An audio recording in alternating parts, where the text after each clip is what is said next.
Bonjour mes amis, j'espère que vous allez bien. Aujourd'hui, vidéo critique, je vais vous parler d'une des séries événements de l'année 2022, une préquelle d'une énorme série. Je vais vous parler de House of the Dragon. Donc, c'est parti.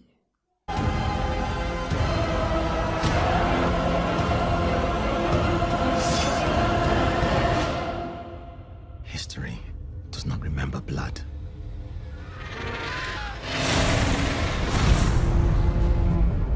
It remembers names. House of the Dragon n'est d'autre que la préquelle de la grande série Game of Thrones qui s'est terminée il y a 2 ans et demi. Une série malheureusement qui s'est pas très bien terminée parce que il y avait énormément de fans très déçus de la 8e saison. Alors moi c'était une saison que j'ai plutôt bien aimée, même si je trouvais, comme la plupart des fans, que le rythme de la série était beaucoup trop élevé. Voilà, ça allait beaucoup trop vite. En plus on n'avait eu que 8 épisodes. Mais j'avais plutôt bien aimé la fin de cette série. Malheureusement, il y a beaucoup de fans qui ont été déçus et qui ont même demandé qu'on retourne une nouvelle saison pour que la série se termine comme ils voulaient. Donc malheureusement, Game of Thrones s'est arrêté un petit peu sur un petit bémol. Et moi, j'attendais énormément de cette nouvelle série. À la fois, j'étais un petit peu fébrile parce que j'avais peur que ça soit beaucoup moins bon. Et c'était surtout une série très attendue par énormément de fans. Et donc, c'est une série qui a été diffusée à la fin de l'été, au début, plutôt à la fin du mois d'août, début septembre. Et encore une fois, c'est une masterclass. C'est une série qui est excellente, aussi bonne, je dis bien aussi bonne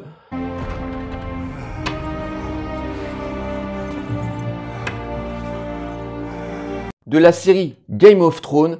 Alors encore une fois, on a une réalisation impeccable, des décors et des costumes parfaits, les acteurs sont aux petits oignons, en tête Matt Smith, Paddy Considine qui joue le roi. Alors ça se passe 200 ans avant l'arrivée de Daenerys, donc on se retrouve de nouveau à Westeros, donc on retrouve tout le vestiaire, tout l'univers de Game of Thrones. Donc, alors je vais pas trop vous raconter l'histoire parce que c'est vraiment une série qu'il faut découvrir parce qu'il y a énormément de personnages, énormément d'événements qui se passent.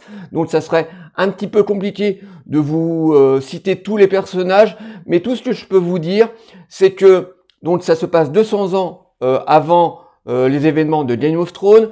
On a le roi Viserys Targaryen qui est roi et qui essaye de maintenir son royaume parce qu'il y a énormément de tensions au niveau de sa cour, que ce soit au niveau de ses cousins ou de ses frères ou de ses enfants. Il y a énormément de tensions autour de ce roi qui est plutôt bon. Et lui, il essaye vraiment de tenir sur pied son royaume. En plus, il veut absolument que sa descendance monte à leur tour sur le trône de fer, donc ça soit un Targaryen qui reste maître de Westeros. Et donc,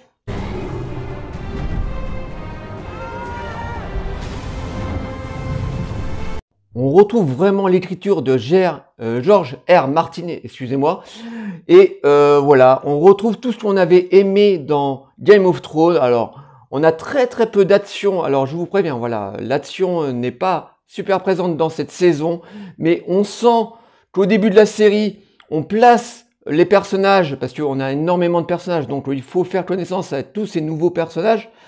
Et au début, dans les 3-4 premiers épisodes, il faut vraiment s'accrocher, voilà, parce que on fait connaissance donc avec ces personnages, on commence très rapidement, bien entendu, à s'attacher à eux, que ce soit des gentils ou des méchants. Donc au début, on a vraiment très peu d'action, et au fur et à mesure que les épisodes avancent, ça monte en tension. Et là, dans les 3 derniers épisodes qui sont incroyables, on a de l'action. Alors, pas énormément d'action, hein, voilà, c'est vraiment une saison où on découvre vraiment, où on place vraiment les personnages sur l'échiquier. Donc, on a très peu d'action. Ça sera certainement dans la seconde saison où on aura beaucoup plus d'action.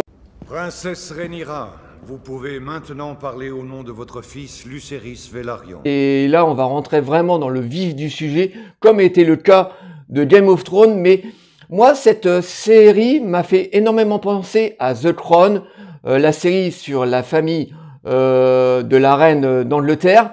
Et parce qu'il y a énormément de trahison, énormément d'alliances, énormément de sets aussi, parce qu'on est quand même dans l'univers de Game of Thrones et sans sets, on n'est pas vraiment dans l'univers de Game of Thrones. Alors, je vous préviens, dans les premiers épisodes, on a de nouveau du sets, mais bon, ça fait partie de l'univers et ça enrichit en même temps l'univers qui est Game of Thrones. Et voilà, on retrouve vraiment tous les événements, tout ce qui avait fait le sel de Game of Thrones dans cette nouvelle série. C'est vraiment une masterclass, voilà, je vous dis, au niveau de la réalisation, c'est super carré. En plus, on retrouve le générique de Game of Thrones avec la même musique, voilà, le même générique de Game of Thrones, donc c'est super. Dès le début, on retourne dans l'univers rien qu'avec la musique. Et donc, voilà, la réalisation est impeccable. Les décors, comme Game of Thrones, sont super beaux. Voilà, ça a été tourné dans des vrais palais, dans des décors différents, dans différents pays. Les costumes sont magnifiques. Les acteurs ont été triés sur le volet. Ils sont tous merveilleux. Voilà, ils jouent tous excellemment bien. L'histoire est très très bonne. Voilà, c'est tiré du roman aussi de George R. Martin. Voilà, j'aurais du mal à être son prénom, dis donc. Et vraiment, c'est excellent. Donc, la série commence tout doucement. Dans les 2 premiers épisodes, comme je vous disais, il faut faire connaissance avec les personnages. Mais ça monte crescendo comme ça, en tension. Et les 3 derniers épisodes sont dantesques. Voilà. Moi, je n'ai qu'une seule chose, c'est de découvrir la saison 2 l'année prochaine. Voilà, parce qu'ils vont encore nous éclater les rétines. Voilà. Il va avoir énormément de choses qui vont se passer et j'ai vraiment adoré. Donc, au niveau des acteurs, on retrouve donc Matt Smith, un excellent acteur qui est impeccable, qui avait déjà joué dans la série The Crown.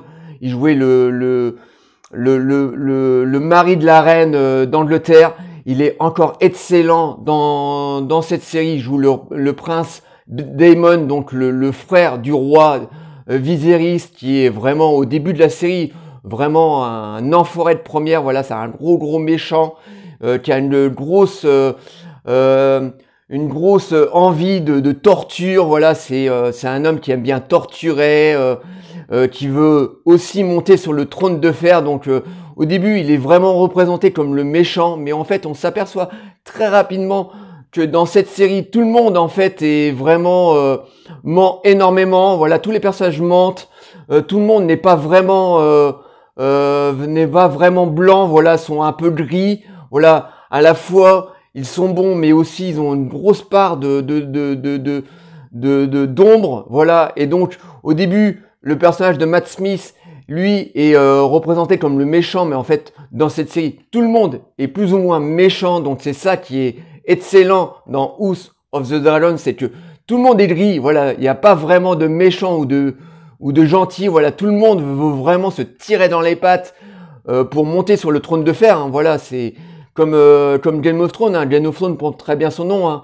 Le jeu du trône. Donc là, on est encore dans ce contexte-là, et c'est vraiment excellent. Donc Matt Smith est excellent, mais l'acteur, moi, qui m'a le plus bluffé dans cette première saison, c'est Paddy Considine. Voilà, l'acteur qui joue le rôle de Viserys. Cet acteur, moi, c'est le personnage que je préfère dans cette première saison, parce que c'est le seul personnage qui est plutôt bon. Voilà, c'est un roi qui veut vraiment tenir son royaume sur pied, qui essaye d'éliminer toutes les tensions qu'il peut avoir dans sa cour. Voilà, donc c'est un roi qui est plutôt bon, et l'acteur le joue vraiment très très bien. C'est un acteur que je ne connaissais absolument pas, et il est vraiment excellent. Donc voilà, moi c'est l'acteur qui m'a le plus bluffé dans cette première saison. Donc l'acteur qui joue le roi de Viserys, donc excellent acteur. Et tout le reste du casting sont excellents. C'est vraiment une masterclass. Donc, je ne peux que vous conseiller cette série. Si vous avez aimé Game of Thrones, je pense que House of the Dragon passera comme une lettre à la poste parce que c'est vraiment une masterclass. C'est une série événement de l'année 2022 qui est arrivée en même temps que les Anneaux de Pouvoir et qui l'a complètement explosé. Je sais qu'il ne faut pas comparer les deux séries parce qu'on est dans deux univers différents. Certes, c'est de l'heroic fantasy mais complètement différent. Mais House of the Dragon est bien supérieur aux Anneaux de Pouvoir qui est tout pété. Donc, House of the Dragon est excellent. Voilà. J'espère que cette petite vidéo vous aura plu. Likez, délikez, abonnez-vous. N'hésitez pas à m'envoyer des messages sur House of the Dragon. Je vous répondrai toujours avec plaisir. Et je vous dis à très bientôt. Ciao les amis.